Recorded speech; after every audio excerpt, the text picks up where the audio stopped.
पुष्पामुळेच आपली पृथ्वी जी आहे ही सजलेली आहे, ही नटलेली आहे। आणि ह्या ठिकाणी ही पुष्प प्रदर्शन भरवून विविध स्पर्धा घेत नाशिक महानगरपालिका सर्व नागरिकांना या प्रदर्शनामध्ये वर्षानुवर्ष सहभागी करून घेते।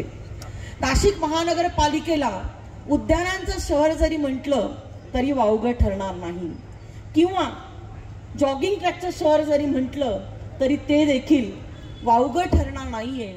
इतकी उद्यानं आणि एवढे जॉगिंग ट्रॅक आज नाशिक महानगरामध्ये आहे। राहुल भाऊंनी सांगितलं, उद्यान उभं करणं तसं सोपं असतं, परंतु त्याची निगराणी राखणं हे अवघड असतं। परंतु त्याच्यावरती आता भदाणे साहेब लक्ष देत आहेत आणि नक्कीच काही कालावधीमध्ये माझी आयुक्तांना देखील विनंती राहील की हे सगळे उद्यान आपले टवटवीत कसे राहतील, चांगले कसे राहतील, ह्याच्यावरती निश्चित स्वरूपामध्ये आपण लक्ष द्यायला पाहिजे।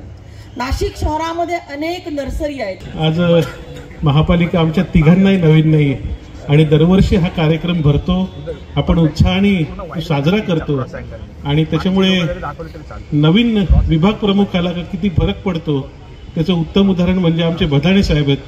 त्यांच्या नेतृत्वाखाली आज अतिशय चांगला इथे पुष्प महोत्सव भरलाय। आम्ही बरेचसे आज इथे मॉडेल्स बघितले, वेगवेगळ्या स्पर्धा होत्या आणि ते मॉडेल्स बघत असताना एक जाणवलं भदाणे साहेब की गार्डन तयार करणं सोपं आहे परंतु मेंटेन करणं अवघड आहे। त्याच्यामुळे आपल्या ज्या कन्सेप्ट्स आहेत त्या एक नवीन दिशेकडे नाशिकच्या विकासाला घेऊन जाणार आहेत आणि त्या चिरकाल टिकतील। या पुष्पोत्सवामुळे आपल्या सर्वांना एक वेगळी ऊर्जा मिळते, विविध विभागाला आपल्याला सर्वांना एक चांगलं काम मिळतं आणि नाशिककरांना एक चांगला पुष्प महोत्सव बघायला मिळतो।